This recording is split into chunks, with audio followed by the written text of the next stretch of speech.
것 같습니다. 네, 지난 시간에 저는 형제 사랑하기를 계속하라고 하는 말씀을 가지고 저희가 이제 새로 시작하는 교회 안에서 어렵고 힘든 히브리 성도들이 어떤 상황에서도 형제 사랑하는 것을 계속했는지를 이렇게 말씀을 드렸습니다. 잠깐 그때 말씀을 이렇게 기억해 보면 주님이 내가 너희를 사랑한 것 같이 너희도 서로 사랑하라고 이렇게 말씀하셨습니다. 그러면서 이와 같은 말씀을 드렸습니다. 우리가 하나님 앞에서 늘 진실한 마음으로 하나님, 저는 죄인 중에 개수입니다. 이런 저를 하나님께서 살려주신 것을, 저에게 영생을 허락해 주신 것을 진실로 감사드립니다. 이런 고백을 저희들이 수시로 또 예배 때마다 또 내 삶에서 이런 마음이 울림이 올 때마다 하나님 앞에 고백하는데, 그런 마음의 자세를 내가 늘 이 교회 안에서 함께 모이는 이 교회 안에서 그런 마음을 가지고 있다고 하면 서로 사랑하지 못할 이유가 없다. 왜? 여기 있는 분들은 모두가 다 나보다 훨씬 나은 분들이기 때문에 그렇다 하는 것을 말씀드렸습니다. 그리고 또 어떻게 사랑해야 되는지 빌라델피아 교회를 통해서 주님이 말씀하셨습니다. 내가 내 행위를 아노니 네가 작은 능력을 가지고서도 내 말을 지키며 내 이름을 배반하지 아니하였다. 그래서 빌라델피아 지역에 특별히 포도가 많이 나는데 그 가지고 있는 포도를 생산해서 인근에 있는 지역교회 만찬용 포도주로 사용할 수 있도록 무상으로 공급했다고 하는 말씀을 드렸습니다. 그래서 내가 가지고 있는 것, 하나님이 나에게 주신 것을 가지고 우리는 서로 사랑하는 거다. 그게 작은 능력이 됐든 큰 능력이 됐든, 그게 섬기는 것이 됐든 앞에서 말은 하는 사람이 됐든지 간에 그건 아무 의미가 없습니다. 단지 하나님께서 내게 주신 것을 가지고 우리는 그렇게 섬기는 것입니다. 하나님이 저희들에게 주시지 않고 명령하시지 않죠. 하나님은 불의하신 분이 아니기 때문에 그렇습니다. 그래서 하나님, 저희들이 할 수 있는 모든 것들을 준비해 놓으시고 또 그런 능력을 허락해 주셔서 저희들로 그 일을 감당하게 하신 것을 저희가 확인했습니다. 그리고 주님께서 저희 같은 자들을 사랑하기로 작정하셨다. 이미 창세 전에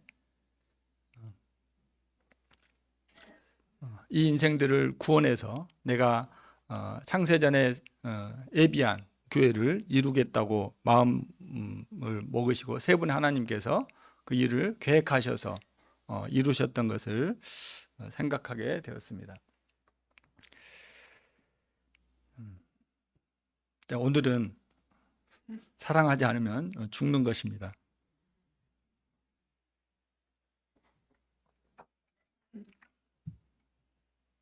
많이 익숙하시죠? 이 책의 온 제목이 뭔지 아세요?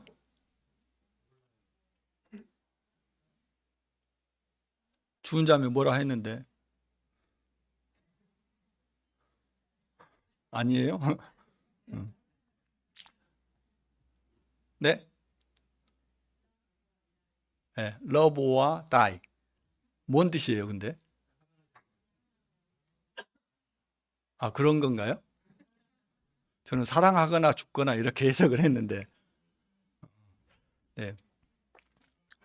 사랑하지 않으면 죽는다. 제목이 좀 자극적이긴 하고 저희들을 좀 두렵게 하기도 하는 것 같습니다. 근데 왜 이 제목을, 이제 제가 저자는 아니기 때문에 왜 이 제목을 썼는지 잘 모르겠었어요. 그냥 이제 제목, 사실은 처음 제목 자체가 너무 좋았거든요. 그래, 우리는 사랑하지 않으면 죽으니까 열심히 사랑합시다.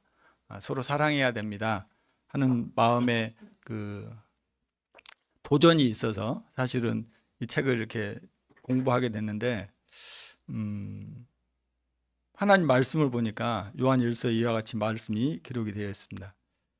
우리는 형제를 사랑함으로 사망에서 옮겨 생명으로 들어간 줄을 알거니와 사랑하지 아니하는 자는 사망에 머물러 있느니라. 요한일서 4장 14절에 이렇게 기록하고 있습니다. 근데 요한은 같은 성경 그가 기록한 다른 성경에 이 사망에서 생명으로 옮겨간 것에 대해서 다르게 표현을 하고 있어요. 요한복음 5장을 봐보실까요?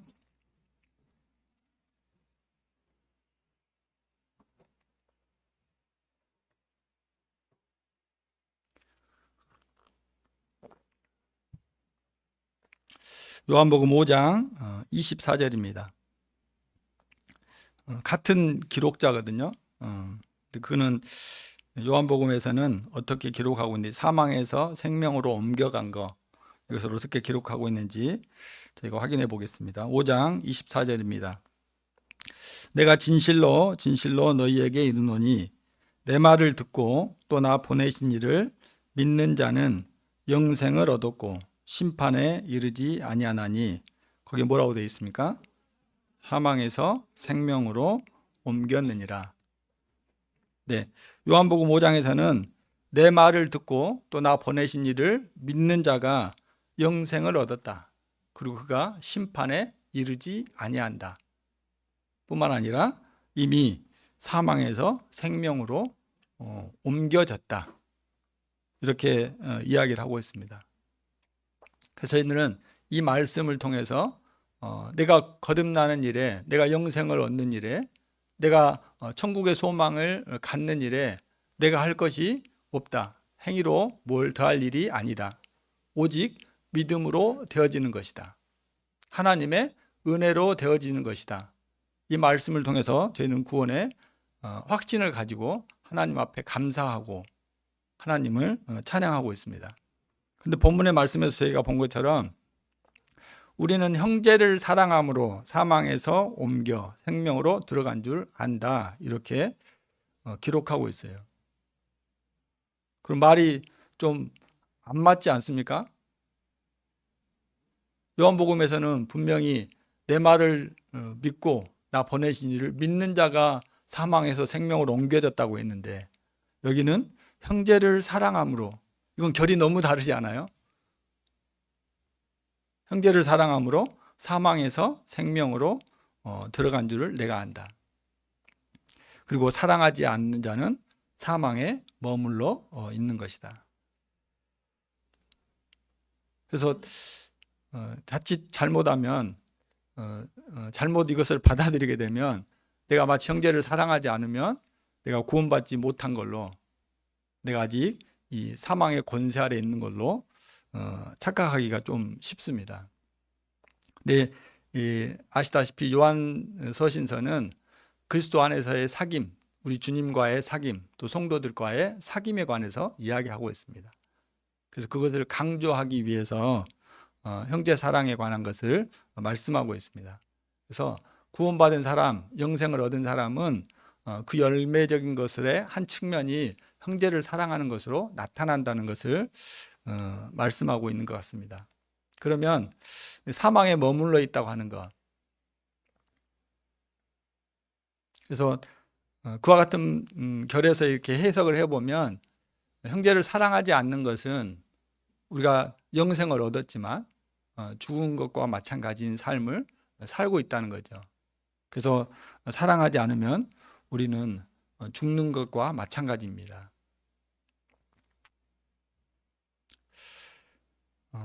다음 말씀에 더 무서운 말씀이 있습니다. 그 형제를 미워하는 자마다 살인하는 자니 살인하는 자마다 영생이 그 속에 거하지 아니하는 것을 너희가 아는 바라. 형제들을 미워한 적이 상당히 많거든요. 근데 두려운 마음이 들었어요.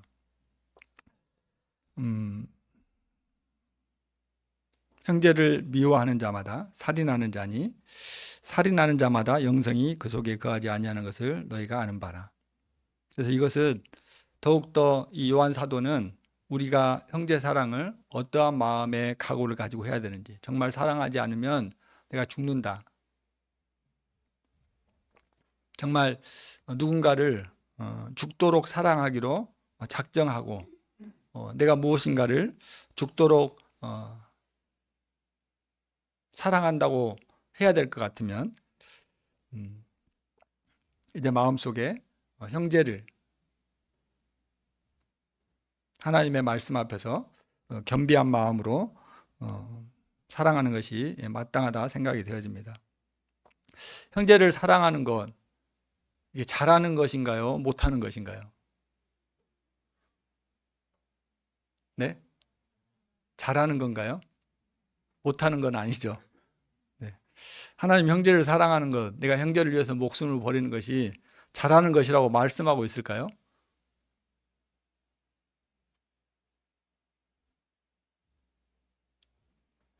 네, 그 다음 말씀이 있어요. 자, 그가 우리를 위하여 목숨을 버렸으니 우리가 이로써 사랑을 알고 우리도 형제를 위하여 목숨을 버리는 것이 잘하는 것이다. 이렇게 말씀하고 계시죠? 어떻게 기록되어 있습니까? 네, 마땅하다.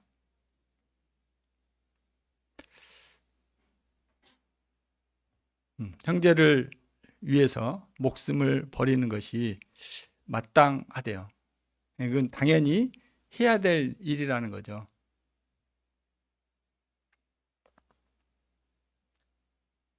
근데 제 삶 속에서는 형제를 사랑하기 위해서 또 목숨을 버려서 사랑하기보다는 판단하고 미워하는 마음이 훨씬 앞섰던 것을 이렇게 생각하게 됩니다. 근데 하나님은 계속해서 명령하십니다. 형제 사랑하기를 계속해라. 형제를 위해서 목숨을 버리는 것이 마땅하다.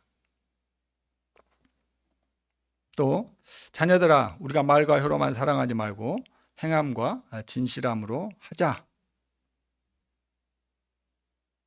말로 내가 정말 여러분들을 사랑합니다. 고백을 1000번, 만번 단어 올라올 때마다 한들 의미가 없다는 거예요. 행함과 진실함이 없으면.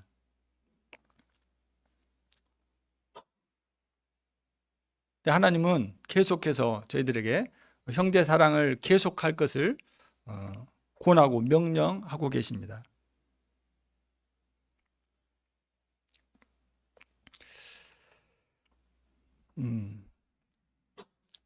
다음 말씀 보겠습니다. 이로써 우리가 진리에 속한 줄을 알고 또 우리 마음을 주 앞에서 굳세게 하리니.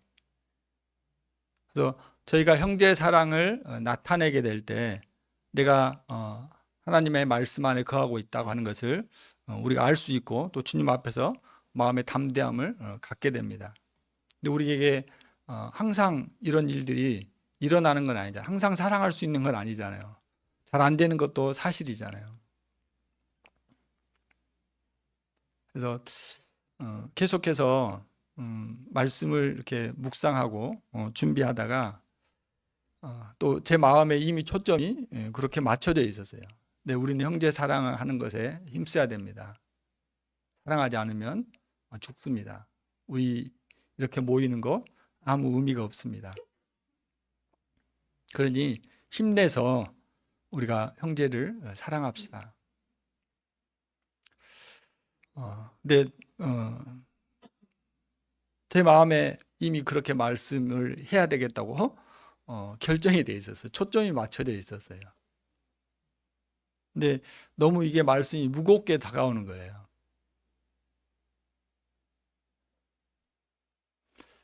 누가 그거 몰라서 사랑을 안 하겠어요? 그런 거 아니잖아요. 이 다음 말씀이 제 마음을 변화시키게 됐습니다. 그 다음 말씀입니다. 이는 우리 마음이 혹 우리를 책망할 일이 있어도 하나님은 우리 마음보다 크시고 모든 것을 아시기 때문이다.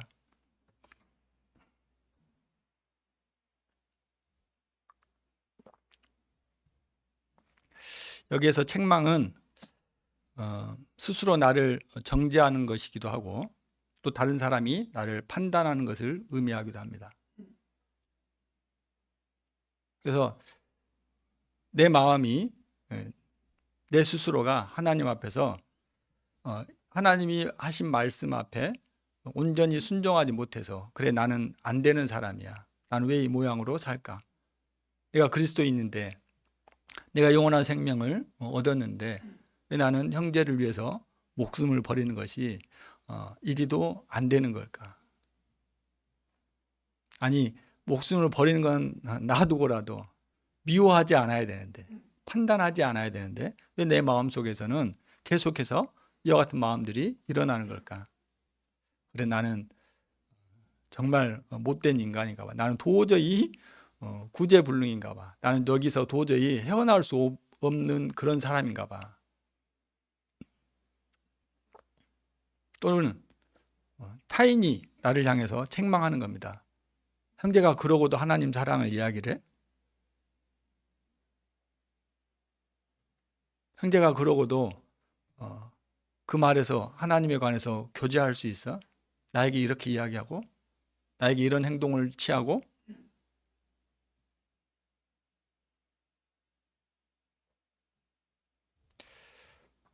우리에게 이런 마음에 책망할 일이 자주 일어나는 것 같습니다. 근데 하나님은 우리 마음보다 크시고 모든 것을 아신다.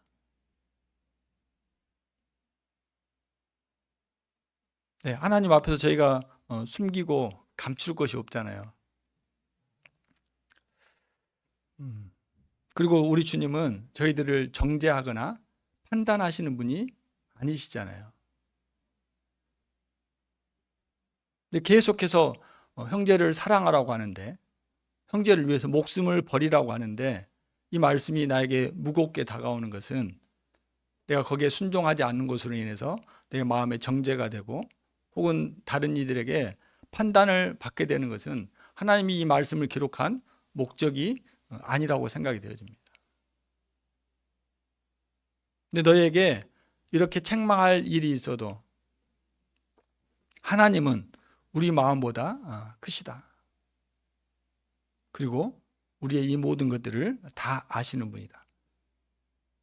그것이 내가 책망받을 일이 나의 의도가 됐든 아니면 연약함에서 일어난 일이든 우리는 그렇게 신앙 안에서 실패하고 좌절하고 넘어질 수 있습니다. 그런데 주님은 저희들을 그것을 가지고 정죄하거나 하나님의 말씀을 가지고 저희들을 억압하시는 분이 아니시잖아요. 도리어 저희들을 회복하시고 상한 갈대를 꺾지 않으시는 그런 분이십니다. 하나님 말씀에 자꾸 순종하라 이렇게 하시는데 저희들을 통제하기 위해서 그러시는 게 아니고 주님은 우리와 사귐을 통해서 누림을 갖기를 원하셔서 순종할 것에 말씀하고 있습니다. 요한일서 1장 3절에 이와 같은 말씀이 있습니다. 우리의 사귐은 아버지와 그의 아들 예수 그리스도와 더불어 누림이라. 주님은 우리에게 사귐을 통해서 누림을 허락하시려고 저희들을 구원하셨습니다. 저희에게 어마어마한 대가를 치르셨습니다. 목숨을 내어주시기까지 저희들을 사랑하셨습니다. 이제 내가 너를 구원해냈으니 이제 내가 너를 나의 사람으로 만들었으니 너는 이제 내가 시킨 대로만 해. 그리고 다시 억압하고 통제하는 게 아니고 우리에게 자유함과 누림과 쉼을 허락하기 위해서 구원해 내신 것입니다. 근데 우리가 사귀는 이 사귐은 아버지와 그의 아들 예수 그리스도가 더불어 누리는 누림이라는 거예요. 그 완전하신 삼위일체 하나님, 아버지와 아들 간에 완전하고 아름다운 그 어느 것도 흉내낼 수 없는 이 누림 가운데로 저희들을 초청하신 것입니다.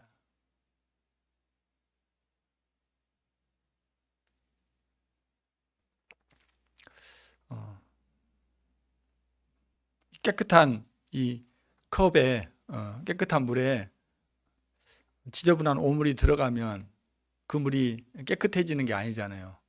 오물이 깨끗해지는 게 아니잖아요. 오히려 물을 더럽히잖아요. 하나님의 사랑은 정말 이해하기 어렵고 기이하고 정말 놀랍다라고 표현할 수밖에 없는 것 같아요.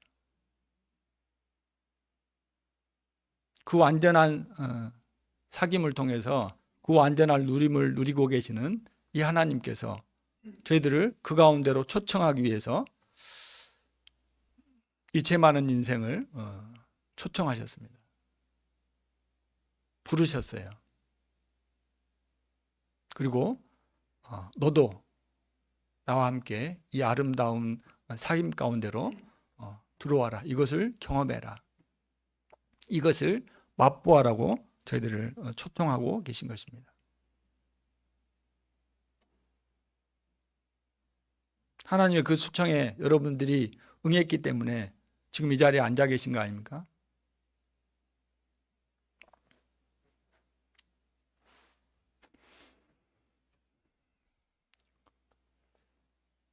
네, 저희들이 책망할 것이 많은 것을 잘 아시는 주님, 그럼에도 불구하고 저희들을 초청해 내셨습니다.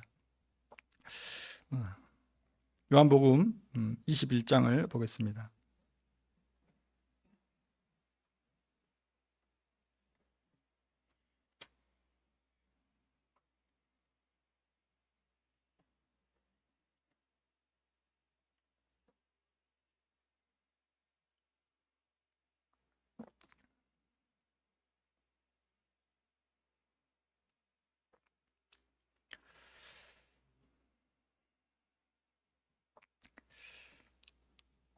요한복음 21장 15절입니다. 그들이 조밥 먹은 후에 예수께서 시몬 베드로에게 이르시되 요한의 아들 시몬아 내가 이 사람들보다 나를 더 사랑하느냐 하시니 이르되 주님 그러하나이다. 내가 주님을 사랑하는 줄 주께서 아시나이다. 이르시되 내 어린 양을 먹이라. 또 두 번째 이르시되 요한의 아들 시몬아 네가 나를 사랑하느냐 하시니 이르되 주님 그러하나이다. 내가 주님을 사랑하는 줄 주께서 아시나이다. 이르시되 내 양을 치라.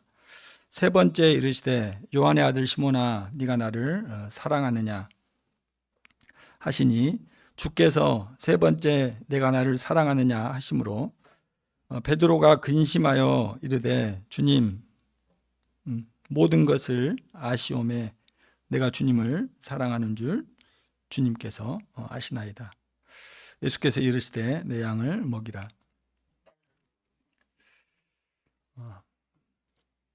우리는 책망받을 일로 인해서 또 내 마음에 스스로 정죄하는 일로 인해서 사랑할 힘을 잃어버릴 때가 많이 있습니다. 마치 이렇게 비유를 들면 어쩔까 싶습니다. 국가대표 운동선수가 있어요. 국가대표니까 얼마나 탁월하게 운동을 잘하겠습니까? 그리고 그는 이미 금메달을 여러 번 땄습니다. 그래서 그러면 세계 최고잖아요. 그런데 그가 운동을 하다가 다쳤어요. 그래서 다리가 부러졌다고 생각해 봅시다. 그가 그 탁월한 기량을 발휘해서 다시 금메달을 딸 수 있을까요? 그 상태로? 안 되겠잖아요. 그럼 어떻게 해야 되죠? 기도해 주면 될까요? 그가 다시 건강한 몸이 될 수 있도록 수술이 필요하면 수술을 해줘야 되고 또 재활이 필요하면 재활을 해줘야 되고 또 영양이 부족하면 영양을 공급해 줘야 됩니다. 그래서 충분하게 몸의 컨디션이 예전처럼 회복될 때까지 그를 잘 보살펴주고 잘 먹여주고 계속해서 트레이닝을 시켜줘야 되는 거죠.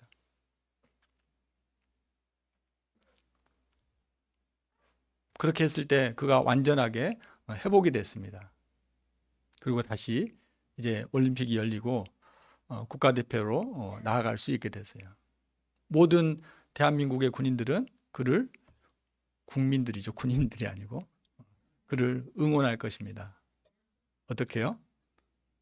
우리를 위해서 열심히 싸워달라고.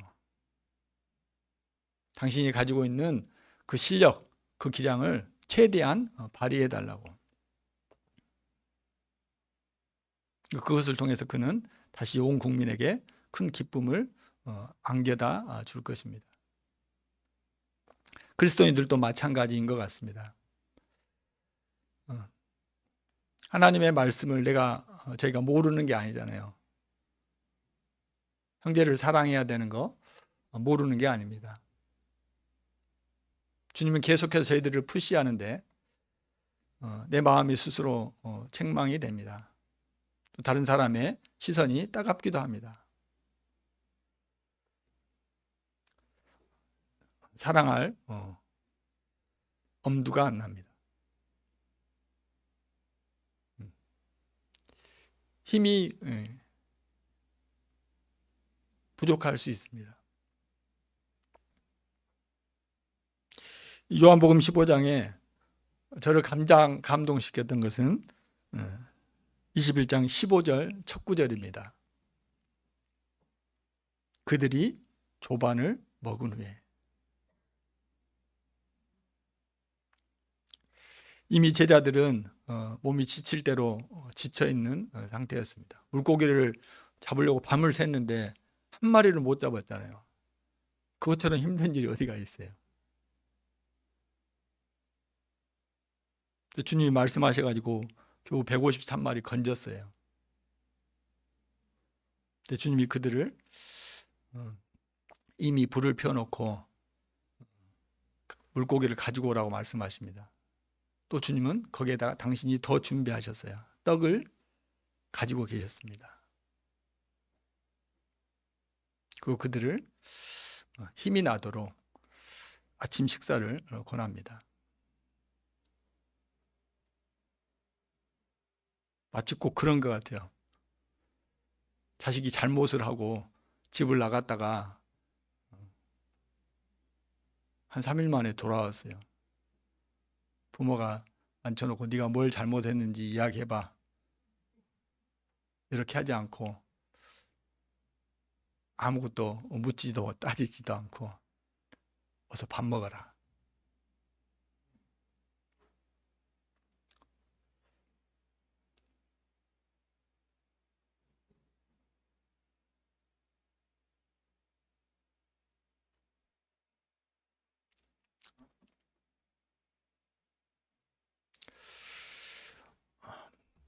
어서 밥을 먹고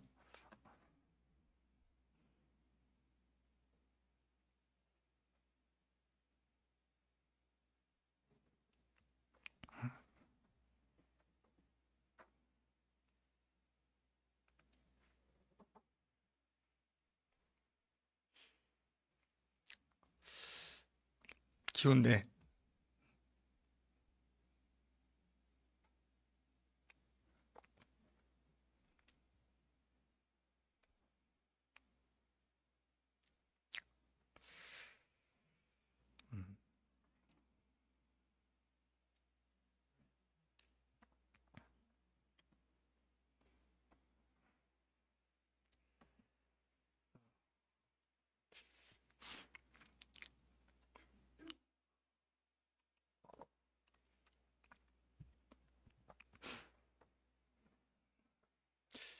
죄송합니다.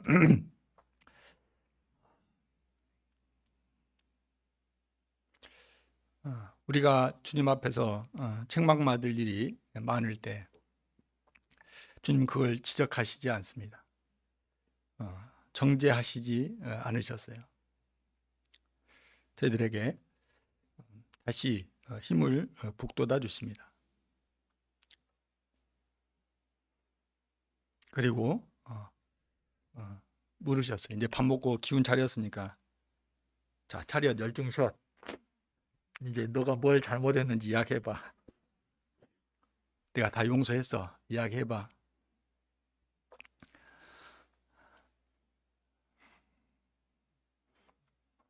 그렇게 하시지 않고 요한의 아들 시몬아, 네가 나를 사랑하냐? 베드로의 모습을 다 아시잖아요. 베드로가 마지막에 가서 근심하면서 주님 앞에 대답합니다. 주님, 모든 것을 아시오매. 내가 주님을 사랑하는 줄 주께서 아십니다.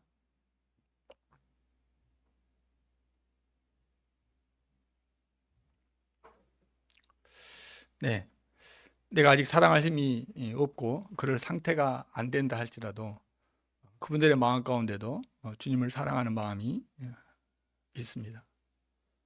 사랑하고픈 열망이 누구보다도 강하게 있을 것입니다. 다만 아직 사랑할 수 있는 힘이 없는 거예요. 상태가 안 되는 것입니다. 그때 주님이 저희들에게 조반을 먹이셨던 것처럼 저희들도 그분들이 더 뜨겁게 주님을 사랑할 수 있도록 배려하고 기다리고 품어주는 것이 필요할 것 같습니다. 이제 그분들이 주님 안에서 충분한 휴식을 누리고 힐링이 되면 주님을 더 뜨겁게 사랑할 것입니다.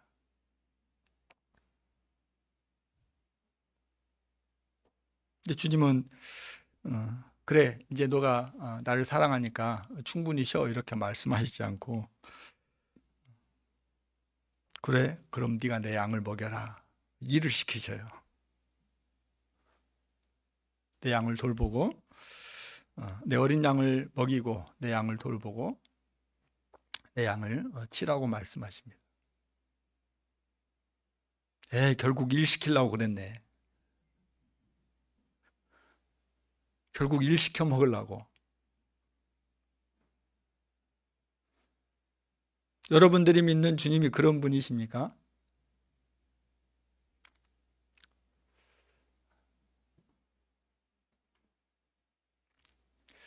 우리가 믿는 주님은 그런 분이 아니시잖아요. 왜 일하라고 하실까요?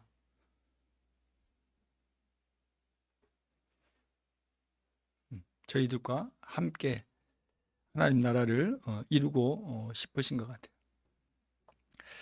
저희들과 함께 영생의 소망을 누리고 싶어 하시는 것 같아요. 그리고 그렇게 마음이 회복된 사람들은 이렇게 이제 하나님 안에서 하나님이 주신 사랑으로 자기가 가지고 있는 것들로 내놓게 됩니다. 우리는 각자 다 다른 것들을 가지고 있어요. 풍성하게 그것으로 채울 수 있습니다. 그리고 내가 가진 것을 가지고 하나님을 나타낼 수 있습니다. 하나님을 드러내고 하나님을 섬길 수 있습니다.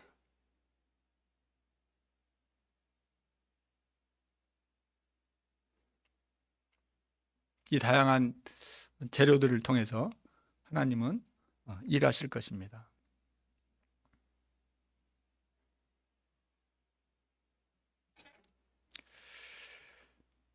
하나님 이렇게 말씀하십니다. 어느 때나 하나님을 본 사람이 없으되 만일 우리가 서로 사랑하면 하나님이 우리 안에 거하시고 그의 사랑이 우리 안에 온전히 이루어지느니라. 네, 하나님을 본 사람은 이 세상에 없습니다. 자꾸 보여달라고 떼를 쓰는 사람들도 보여줄 길이 없어요. 근데 오직 유일한 곳이 하나님을 발견할 수 있는 것이 하나님을 볼 수 있는 것이 이곳입니다. 거듭난 그리스도인들이 모여 있는 곳. 그리스도께서 사랑하신 교회. 그분이 머리가 되시고 거듭난 성도들이 몸을 이루고 있는 이 교회. 교회가 오직 하나님을 나타낼 수 있는 유일한 것입니다. 근데 이 교회 가운데 우리가 서로 사랑하지 않으면 하나님을 나타내 보일 수 없습니다.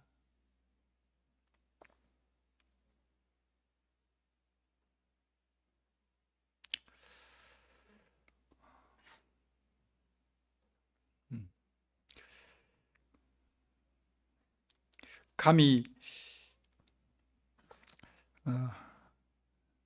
지난 금요일 날이었던 것 같아요. 저희 소그룹에서 이렇게 교제하다가 주님이 그런 생각이 들게 하셨습니다. 제목이 그거였어요. 사랑을 실천하라. 제목이 너무 무겁잖아요. 힘들잖아요. 결국 이거였구나. 실천하라고. 사랑을 행하라는데 제 마음 가운데 어떤 생각이 들었냐면 어떻게 나 같은 사람이 하나님에 속한 말들을 하고 하나님의 영역에 속해 있는 이런 이야기들을 할 수 있을까? 하나님이 나를 사랑해 주시지 않았으면, 하나님이 나를 위해서 자기의 목숨을 내어놓으시지 않으셨으면 내가 어떻게 천상의 언어를 말할 수 있을까? 내가 어떻게 하나님 나라의 아름다운 것들을 표현하고 이것을 조금이나마 실천해 갈 수 있을까? 그래서 결국은 하나님으로부터 비롯된 것이다. 하나님이 공급하시는 힘으로 사랑하는 거다. 나같이 이기적인 사람이 어떻게 남의 유익을 구하자고 말할 수 있겠어요? 나같이 시기심 많은 사람이 어떻게 시기하지 말자고 말할 수 있겠습니까? 나같이 욱하는 사람이 어떻게 오래 참겠어요?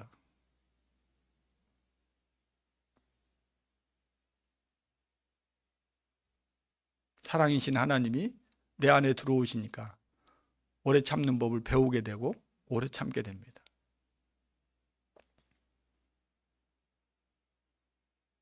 자랑하는 것을 절제하게 됩니다.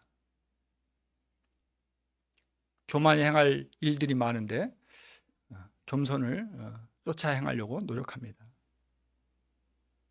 참으로 기이한 하나님의 사랑인 것 같습니다.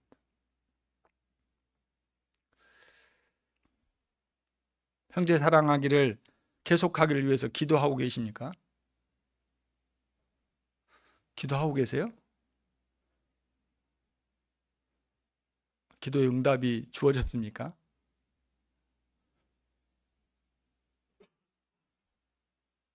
형제 사랑하기를 계속하기를 위해서 기도하고 있으면 하나님이 우리에게 큰 시련을 주실 겁니다. 오래 참을 일이 많을 거예요. 감사하십시오. 하나님이 여러분들의 기도를 응답하신 것입니다.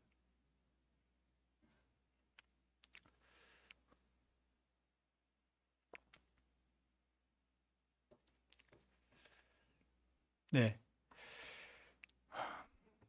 우리가 이런 사랑을 나타내 보일 때 믿지 않는 사람들이 혹은 연약에 빠져 있는 사람들이, 침륜에 빠져 있는 사람들이 이곳에서 하나님을 발견할 수 있습니다. 환희 크로스비가 그런 이야기를 했습니다. 그는 얼마 전에 그 이승민 형제님이 잠깐 그 이야기 하셨잖아요. 어려서 실명이 됐습니다. 그에게 누가 질문했어요. 당신이 눈을 뜨게 된다면 가장 먼저 보고 싶은 게 무엇입니까?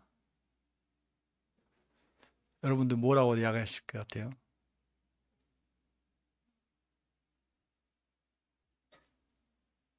그 자매님은 정말 대단하신 것 같아요. 저는 하나님의 영광을 보고 싶습니다. 내가 있는 이곳에서, 지금 서 있는 이곳에서, 지금 내가 처해 있는 이 상황에서 하나님의 영광만을 보고 싶습니다. 네, 우리를 통해서 하나님이 드러나게 될 때, 그분의 영광만이 드러나게 될 때, 비로소 우리가 이곳에 모여 있는 것의 의미가 있습니다.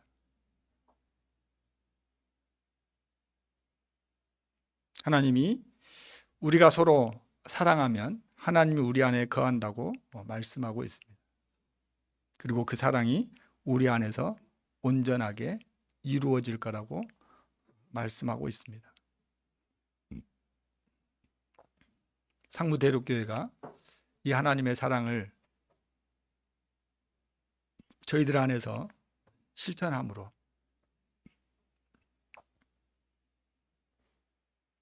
하나님이 이곳에서 영광 받으시는, 그래서 저희들 주위에 믿지 않는 사람들이 아 그래 그곳에 가면 정말 하나님 살아계신 것 같아,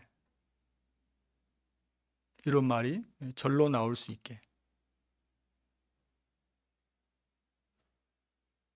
우리 모두가 함께 주님 앞에